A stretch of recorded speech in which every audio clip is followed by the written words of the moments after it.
So I had this whole 15-minute video detailing why Halo Infinite going free to play would be pretty good, the pros, the cons. I did some investigative journalism, kind of, I was like doing my research, and then 343 just dropped the bomb today. Let's discuss.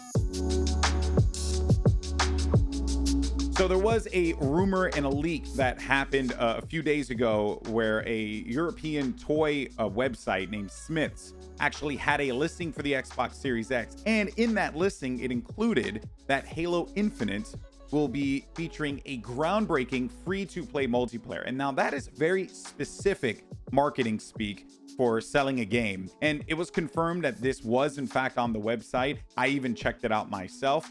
And then it just turns out that because of that, 343 just went ahead and told everyone that it's true. Halo Infinite is going to be releasing free to play. Now, here's the exact post. Halo is for everyone. We can confirm Halo Infinite multiplayer will be free to play and will support 120 FPS on Xbox Series X. More details will be shared later. And I think Sketch captures this vibe so much. Yes, it is the best birthday gift that anyone could ask for, because Halo is going free to play.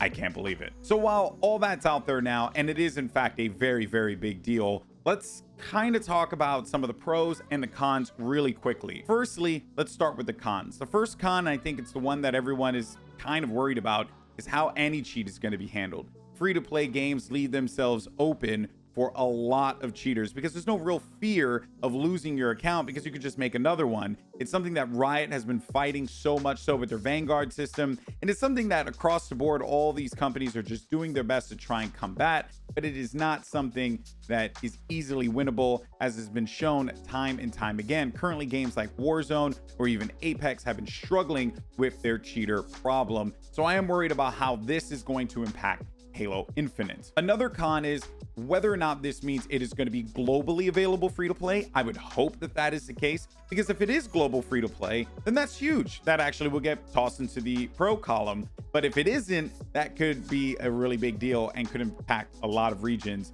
How is this going to work in parts of Europe? How's this going to work in Asia, as well as Latin America? Are they going to have access to it free to play? That is something that we will need more details on, and hopefully they will share that later. But let's imagine that it is globally available free to play. And what does that actually mean for Halo's multiplayer? Well, for starters, it means that this is going to be the most accessible Halo game ever made. Everybody is going to be able to play this game, whether you play on an Xbox One, an Xbox Series X, or on your PC. You could play this game any way you want, which is mind-blowing.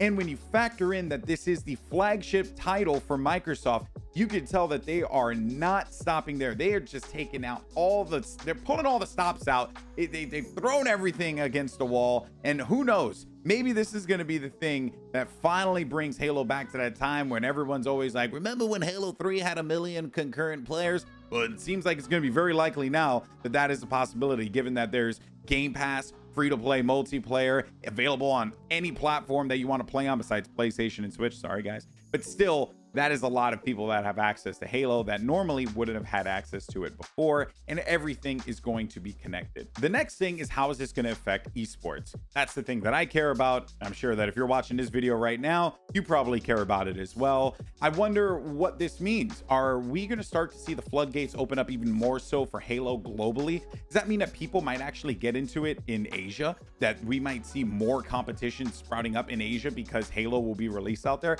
How is that whole thing going to be rolled out? Like, the possibilities, not to quote Gaskin here, but I kind of have to, are truly endless. Like, who knows what this could mean for Halo esports? And I'll be real with you guys, I'm excited. Like, at first I was a little trepidatious. I was like, I don't know if multiplayer free to play is the way to go. But now I'm like, dude, there's just so much. There's so many options that are available to all of us now. And at the end of the day, you're not spending a dime.